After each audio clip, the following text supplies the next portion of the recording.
আসসালামু আলাইকুম। প্রিয় দর্শক, আবার একটু বিরতি এবং সেই বিরতির পর আবার আপনাদের সামনে এসেছি দর্শকের কথা অনুষ্ঠান নিয়ে। আপনারা জানেন এই অনুষ্ঠানে আমরা আমাদের বিভিন্ন কন্টেন্টে দর্শকরা যে কমেন্ট করেন সেই কমেন্টগুলো থেকে কিছু নির্বাচিত কমেন্ট নিয়ে আমরা আলোচনা করি। আজকে যে কন্টেন্ট থেকে আলোচনাটা আমরা করছি সেটা একদিন আগে প্রচারিত হয়েছিল এবং সেখানে ওই বিপ্লবী সরকার নিয়ে কিছু কথা শোনা যাচ্ছিল, সেটি নিয়ে আলোচনা হচ্ছিল এবং ওই সংসদ ভবনে দৌড়ে ঢোকার যে প্রতিযোগিতা ছিল সেটা নিয়ে আলোচনা হয়েছিল। ওসমান হাদির জানাজা নিয়ে কথা হয়েছিল। তো এখানে যে কমেন্টগুলো আমি পড়ছি, প্রথম যে কমেন্টটা পড়বো, আসলে বলা যায় এই কমেন্টের জন্যই এবারে দর্শকের কথা করতে আমি বাধ্য হয়েছি। এটা লিখেছেন পূর্ণাহুতি দাস। পূর্ণাহুতি দাস লিখেছেন এবং তিনি মন্তব্য করেছেন যে দর্শকের কথা অনুষ্ঠান হয় না কেন, আমাদের কমেন্টগুলো হারিয়ে যায় কেন, নিকল কোথায়, গণমাধ্যম কি স্বাধীন? অনেকগুলি প্রশ্ন। তো আমি এই প্রথম প্রশ্নটাই বলি যে দর্শকের কথা হয় না কেন, এটা নিয়ে ওনার যে উদ্বেগ, সেই উদ্বেগটা আমি যখন কালকে পড়েছি কমেন্টটা, আমাকে টাচ করেছে এবং আমার কাছে মনে হয়েছে আসলেই তো এই দর্শকের কথার কিন্তু অনেক দর্শক শ্রোতা আছেন, তারা এগুলি জানতে চান যে তাদের মন্তব্যগুলোকে আমরা কীভাবে দেখি, আর এই কমেন্টগুলো যেন হারিয়ে না যায়, সেই জন্যই আমি শুরু করলাম। আমি এই চেষ্টা করবো আগামীতে এটা নিয়মিত করা যায় কি না। আসলে পারি না ভাই, নানা ব্যস্ততার কারণে, তারপরে চেষ্টা করব। পরের কমেন্টে লিখেছেন মুহাম্মদ। তিনি লিখেছেন, আগে শুনতাম রাজাকার বা পাকিস্তানের দালাল, এখন কিছু বললে ভারতের দালাল। এটা কিন্তু একটা মর্মান্তিক একটা নিয়তি আমাদের। ফয়সাল আহমেদ লিখেছেন, ভাই আপনার কাছে একটা প্রশ্ন রইল, ভারত যদি বাংলাদেশ আক্রমণ করে আপনি কোন পক্ষে থাকবেন? আশা করি উত্তর দেবেন। ভাই এটা কোনো প্রশ্ন হলো? এটা কোনো প্রশ্ন হলো? আমি ভারতের পক্ষে থাকবো? আমি তো বাংলাদেশের পক্ষে থাকবো। বাংলাদেশ যখন বিভিন্ন টিমের সঙ্গে খেলে, এমনকি ফুটবল খেলে, বড় বড় টিম, বিশ্বের বড় বড় টিম, এমনকি ভারতের সঙ্গে খেলে, আমরা কি কখনো ভারতকে সাপোর্ট করি অথবা অন্য কোনো দেশকে সাপোর্ট করি? যদি বুঝি যে আমার দল হেরে যাচ্ছে, তারপরেও আমরা আমার দেশকে সাপোর্ট করি, এটা কি স্বাভাবিক না? আর ভারতের সঙ্গে বাংলাদেশকে ভারত আক্রমণ করে, তাহলে ভারত হবে সেখানে আক্রমণকারী দেশ। আক্রমণকারী দেশকে কখনো সাপোর্ট করা যায়? যাই হোক, আমার মনে হয় আপনি উত্তরটা পেয়েছেন। জাফর আলম লিখেছেন, ভাই আপনিও ভয় পেয়ে গেলেন সৈয়দ আশরাফের জানাজাটার কথা বলতে। তবে এখানে ভয় পাওয়ার কথা না, আমার মনে ছিল না, কাজে আমি বলিনি। এরকম তো হতেই পারে, অনেক জানাজায় ছোট বড় হয়। আমি জানাজা সংক্রান্ত আরও কয়েকটা কমেন্ট পড়ে শুনে, একটা না। মোহাম্মদ খান লিখেছেন, ভাই সাইদি সাহেবের জানাজায় লোক দেখেননি? স্যামসাং মোবিওনিক্স লিখেছেন, চট্টগ্রামে এবিএম মহিউদ্দিন চৌধুরী জানাজার নামাজ দেখেন নাই আপনি? আমি নিজে ছিলাম, 10 কিলোমিটার লোকের লোকারণ্য ছিল। মোহাম্মদ ইয়াহিয়া লিখেছেন, এটা জানাজার নামে তারেক জিয়ার আগমনকে চ্যালেঞ্জ করা হয়েছে। তো আমি এই জানাজা নিয়ে একটা কথা বলি। আসলে জানাজায় কত লোক হয়েছে এটা কিন্তু আসলে জরুরি না। জরুরি না কেন? দেখুন, আপনারা যারা ইসলাম সম্পর্কে জানেন, ইসলাম ধর্মের ইতিহাস সম্পর্কে যাদের ধারণা আছে, তাদের ক্ষেত্রে আমি একটা কথা বলবো। আপনারা কি জানেন আমাদের মহানবী হযরত মুহাম্মদ সাল্লাল্লাহু আলাইহি ওয়াসাল্লাম যখন মারা যান, ওনার জানাজায় কত লোক হয়েছিল? আপনি একটু খবর নিয়ে দেখেন, তারপরে এই প্রশ্নগুলি করুন। অথবা আমাদের প্রধান খলিফাদের একজন, 4 খলিফার একজন হযরত ওসমান রাদিয়াল্লাহু আনহু জানাজায় কত লোক হয়েছিল? 12 জন লোক হয়েছিল। খবর নিয়ে দেখেন। তাতে কি ওসমান রাদিয়াল্লাহু আনহুর ওনার যে গুরুত্ব আল্লাহর কাছে, মানুষের কাছে, ইসলামের কাছে কমে গেছে? উনি তো আমাদের এই বর্তমান যে কোরআন শরীফটা আমরা দেখি, এটা তো সংকলনটা উনি করেছিলেন। সব অনেকগুলি ভুয়া কোরআন শরীফ হয়ে গিয়েছিল, ভণ্ড নবী এসেছিল, সেগুলোকে ঠিকঠাক করে এটা উনি করেছিলেন। কাজেই কয়জন লোক হয়েছিল এটা ইম্পর্টেন্ট না। আবার দেখুন, ইসলামের ইতিহাসে প্রথম সবচেয়ে জাঁকজমকপূর্ণ জানাজা হয়েছিল ইয়াজিদের, যাকে আমরা এজিদ বলি, এবং সেই সময় পর্যন্ত ইসলামের সবচেয়ে ঘৃণিত ব্যক্তি হিসেবে ওনাকে বিবেচনা করা হয়। তো ওনার জানাজায় অনেক লোক হয়েছিল, আর হযরত মুহাম্মদ সাল্লাল্লাহু আলাইহি ওয়াসাল্লামের জানাজায় এত লোক হয় নাই। ওটা কিস্তিয়ে কিস্তিয়ে জানাজা হয়েছিল, 10 জন করে। তো জানাজায় কত লোক হলো এটা গুরুত্বপূর্ণ না ভাই, এটা দিয়ে কোনো কিছু পরিমাপ করা যায় না। যাও, আমরা পরের মন্তব্যে যাই। আলী আসগর লিখেছেন, এখন অবস্থা দেখে মনে হচ্ছে পিনাকি ইলিয়াস এই দুইজন কোনো এক এজেন্ডা বাস্তবায়ন করতে চাইছে। বুঝতে হবে তাহলে কি এরাই এর হয়ে কাজ করতেছে? এই সামান্যটুকু যদি আমরা বুঝতে না পারি, তাহলে সামনের দিনগুলোতে দেশের মানুষকে বড় ধরনের মাসুল দিতে হবে। মিয়া মাহবুব লিখেছেন, মাসুদ সাহেব আপনি বলেছেন ভারতের বড় দালাল ছিল আওয়ামী লীগ, শেখ হাসিনা। ঠিক আছে, আপনি দালালির একটা উদাহরণ দিয়ে বলেন। মাসুদ সাহেব, জানাজায় শরীক হওয়া লোকজনের চেহারা সুরত দেখেছেন? এইসব লোক জামাত শিবিরের হেফাজতের উগ্রপন্থী, বিভিন্ন দলের লোকজন, কিছু শৃঙ্খল ছাত্রছাত্রী, এছাড়া কোনো সাধারণ মানুষ সেখানে জানাজায় শরীক হয়নি। এই একই ধরনের একটা কমেন্ট করেছেন মোহাম্মদ আক্তার হোসেন। তিনি লিখেছেন, ভাই শেখ হাসিনা যে ভারতের দালাল ছিল একটু তথ্য প্রমাণ সহকারে উপস্থাপন করলে ভালো হতো। বুঝতে পেরেছি ভাই, আপনারা মানতে রাজি হচ্ছেন না যে শেখ হাসিনা ভারতের দালাল ছিল কি ছিল না। দেখুন, দালাল জিনিসটা না অনেক লম্বা একটা ব্যাখ্যা হতে পারে, কিন্তু একটা কথা ভাবুন, শেখ হাসিনা যখন সরকারে ছিলেন তখন শেখ হাসিনা বলেন নাই যে ভারত আমাদের কাছে চিরদিন কৃতজ্ঞ থাকবে, কারণ তারা যা চেয়েছে আমরা তার চেয়েও বেশি দিয়েছি? বলে নাই। শেখ হাসিনা পররাষ্ট্রমন্ত্রী মোমিন সাহেব বলেন নাই, মোমিন সাহেব বলেন নাই যে ভারতের সঙ্গে আমাদের সম্পর্ক স্বামী স্ত্রীর মতো? বলেছেন কিনা বলেন? তো এই দুটো কথাই থাক, আর বাকি দরকার নাই। এই দুটো কথায় কি প্রমাণ হয়?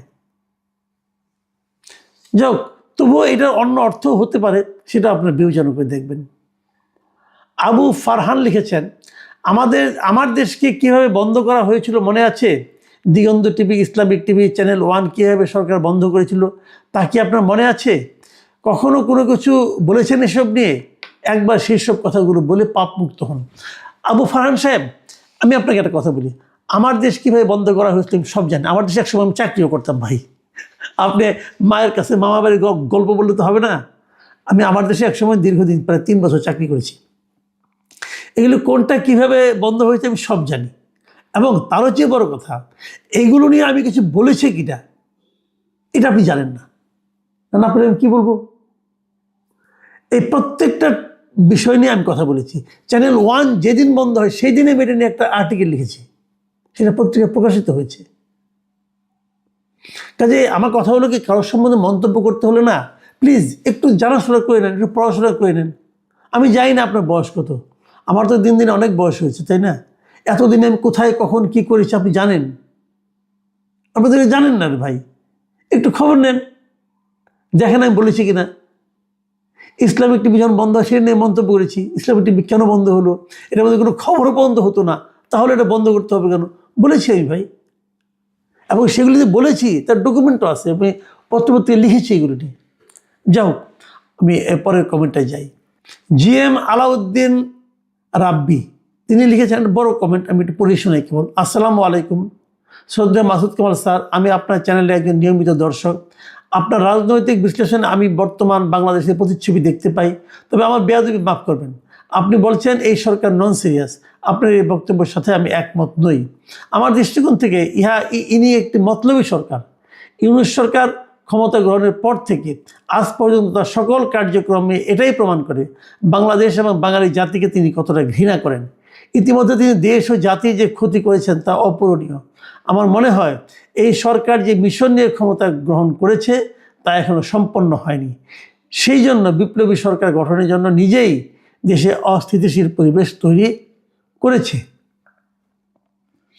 জসিমউদ্দিন লিখেছেন, বিপ্লবী সরকার না থাকায় ওসমান হাদি শহীদ হয়েছে, দেশের আইন শৃঙ্খলা উন্নতি হয়নি, সংস্কার হয়নি, তাই বিপ্লবী সরকার এই মুহূর্তে দরকার। খান রুবেল লিখেছেন, শহীদ হাদি নিজেই তো প্রথম আলো ডেইলি স্টারে হামলার বিপক্ষে ছিলেন, তাহলে যারা হাদি হত্যার বিচার চাইতে গিয়ে প্রথম আলো ডেইলি স্টারে হামলা করে হাদির বিদেহী আত্মার সাথে বেইমানি নয় কি? এই হামলা কি হাদির আদর্শের পরিপন্থী নয়? হাদি অবশ্যই একজন খাঁটি দেশপ্রেমিক, কিন্তু যারা হামলা করেছে তারা কি দেশদ্রোহী নয়? মিস্টার রুবেল, আপনার সঙ্গে আমি কিন্তু মোটামুটি একমত। শাহনাজ বেগম লিখেছেন, আসসালামু আলাইকুম স্যার, এই সরকার একটা মেরুদণ্ডহীন সরকার। এই সরকার একটা অন্যায়ের বিচার করতে পারে না। প্রথম আলো আগুন দিয়েছে, ডেইলি স্টারে আগুন দিয়েছে, ময়মনসিংহ ভালুকায় একজন লোককে পুরাইয়া মারছে, কোনো একটা ব্যবস্থা নিতে কিন্তু এই সরকার ইলিয়াস পিনাকির কথায় উঠে আর বসে। এ সরকার কেমনে বলে যে আমরা ইতিহাসে শ্রেষ্ঠ নির্বাচন দেব? কোনো নিরাপত্তা নাই, আর বাইরে বের হলে চিন্তা ঠিক মতো বাসায় ফিরতে পারবো তো? কিন্তু এই সরকারের কোনো প্রতিবাদ করা যাবে না। প্রতিবাদ করলে জিম থেকে উঠায় নিয়ে গিয়ে গ্রেফতার করবে। এই সরকার সমালোচনা করলে আনিস আলমগীর স্যারকে গ্রেফতার করবে। সরকারের লজ্জা থাকা উচিত। আপনার বক্তব্য কিন্তু খুবই বিভিন্ন দিকে আপনি টাচ করেছেন এবং আমার কাছে পছন্দ হয়েছে। কিন্তু আপনাকে একটা অনুরোধ, যখন লিখবেন না তখন দাড়ি কমাগুলো একটু দিয়েন। আপনি পুরা লেখাতে কোনো দাড়ি কমার কোনো চিহ্ন পর্যন্ত নাই, কিন্তু পড়তে গেলে একটু সমস্যা হয় এবং আমার ধারণা আমি একটু সমস্যার মধ্যে পড়েছিলাম পড়তে গিয়ে, উল্টা পড়তে পারি, সেই জন্য ক্ষমা করবেন। পেইন অল টাইম লিখেছেন মাসুদ কামাল ভাই, 5 তারিখের পরে এ পর্যন্ত প্রথম আলো নিউজগুলো একটু দেখবেন। মবকে সবসময় তারা বলেছে ছাত্র জনতা, কখনো তৌহিদি জনতার হামলা, আর তাদের অফিস ভাঙার পর তারা বলল দুর্বৃত্ত হামলা। অথচ কিছুদিন আগেও ইউনূস সরকারের দালালি করে বলল 69% মানুষ নাকি খুশি এই সরকারের উপর। তাহলে এখন ওনাদেরও খুশি থাকার কথা। যদি ওনারা খুশি না হন তাহলে ভেবে নিব প্রথম আলো আওয়ামী লীগ, কারণ আপনার কথায় আওয়ামী লীগ 30 থেকে 35%। ভাই, মিডিয়া মানে দালাল এই দেশে। পেইন অল টাইম সাহেব, আপনি লেখাটা পড়তে যান, আমার একটু পেইন হয়েছে, কারণ কোনো দাড়ি কমা নাই। একটু জ্যোতি চিহ্ন ছাড়া হলে না পড়তে একটু কষ্ট হয়, তখন আমি আইডিয়া করে পড়তে হয় আমাকে। আবির খান লিখেছেন, স্যার আমি একজন ছাত্র, জুলাই অভ্যুত্থানে মাঠে থেকে লড়াই করেছি। ইউনূস সরকার গঠনের পর আপনারা যারা এই সরকারের বিভিন্ন বিষয় নিয়ে সমালোচনা করতেন, তখন রাগ হতো আপনাদের প্রতি। আপনাদের নিয়ে পিনাকির অপপ্রচার এই রাগকে প্রভাবিত করত। জামায়াতকে জীবনে প্রথম ভোটটা দিব ভেবেছিলাম, কিন্তু সময়ের পরিক্রমায় ভুল বুঝতে পেরেছি কোথায় যাচ্ছে আমাদের দেশ। এত অরাজকতা, অশান্তি, খুনি হাসিনার আমলেও দেখিনি। এই জামাত শিবির আমাদের দেশকে সিরিয়া লেবাননের পথ বানানোর পথে হাঁটছে। আপনাদের কণ্ঠ চলুক, মানুষ ভুল বুঝুক, দেশকে বাঁচাতে হবে সন্ত্রাসীদের হাত থেকে। সজীব আহমেদ লিখেছেন, এই সরকারের কাজ একটাই, আওয়ামী লীগের নিরীহ কিছু মানুষকে জেলে ভরা, এটাই তাদের কাজ। কেউ বেশি আওয়াজ করে পাত মেরেছে, আওয়ামী লীগ ধরো, 32বার ভাঙচুর করো, এটাই এই অথর্ব সরকারের কাজ। শফিউল্লাহ হোসেন লিখেছেন, মুক্তিযুদ্ধ দেখিনি, শুনছিলাম বাবার কাছ থেকে। জামাত রাজাকার এরা বহু অন্যায় করত, এখন নিজের চোখে দেখতে পাচ্ছি এরা কত ভয়ঙ্কর। এই কমেন্টে লিখেছেন মিস্টার ইমাম হোসেন। তিনি লিখেছেন, আপনার কথা সবসময় পছন্দ করি, তবে স্বাভাবিকভাবে মাঝে মধ্যে ভিন্ন মত থাকে। শুরুতে আপনি সমালোচনা করলেন ছাত্রদের উপদেষ্টা বানানোয়। আমি ভাবলাম সমস্যা কি, 2-1 জন তো থাকতেই পারে, অভিজ্ঞতা তাদের গাইড করবে। আপনি সমালোচনা করলেন উপদেষ্টাদের, বললেন এরা অযোগ্য। আমি ভাবলাম কই, এরা সবাই তো ভালো ভালো কথা বলেন। আলী রিয়াজ কত বড় এক্সপার্ট। আপনি বিএনপিকে ধুয়ে দিলেন লন্ডন মিটিংয়ের পর, বললেন বিএনপিকে ইউনূস মূলা খাওয়াই আছে। আমি বললাম প্রবলেম কি, বিএনপির নেতারা তো রাজনীতি আপনার চেয়ে কম বোঝে না, তারা নিশ্চয়ই এমন কিছু জানে যেটা আপনি জানেন না, হুদাই সমালোচনা করতেছেন। আজকে অবাক হয়ে ভাবি এই প্রত্যেকটা বিষয়ে আপনি কিভাবে ঠিক ছিলেন। তার থেকেও বেশি অবাক লাগে আপনার মতো একজন সাংবাদিক যেটা বোঝে সেটা বিএনপি কেন বোঝে না। এরা দেশ চালাবে কিভাবে? ভাই, আপনি আমাকে প্রশংসা করেছেন, ভালো লাগলো, কিন্তু আমি একটু বলি, আমার সব কথাই যে মিলে গেছে তা কিন্তু না, সব কথা মেলার কথাও না। মানুষ তো ভুলভ্রান্তি থাকবে, সীমাবদ্ধতা থাকবে। আমি আমার মতো করে যেগুলো বুঝি সেগুলো নিয়ে আলোচনা করেছি। এগুলো হয়তো আপনি বললে আপনি এরকমই বলতেন, আমি যেরকম খুব বেশি বুঝি না, হয়তো আপনি এরকমই বুঝতেন। আপনাকে আমি বলতাম যে আপনিও ভুল করতেছেন। কাজে ভুলভ্রান্তি নিয়েই মানুষের পথ চলা। তারপরেও আমি নিজে মনে করি যে সাধারণ মানুষও কিন্তু এই কথাগুলি বলতো। সাধারণ মানুষ যখন এই সরকারকে দেখেছে খুব কিন্তু একটা আশাবাদী হয় নাই। যাই হোক, এই ছিল আমাদের আজকের কমেন্ট। প্রিয় দর্শক, আপনারা সবাই ভালো থাকবেন। আমরা চেষ্টা করব আগামীতে এই দর্শকের কথাটাকে নিয়মিত করা যায় কিনা। এখন এ পর্যন্তই। আল্লাহ হাফেজ।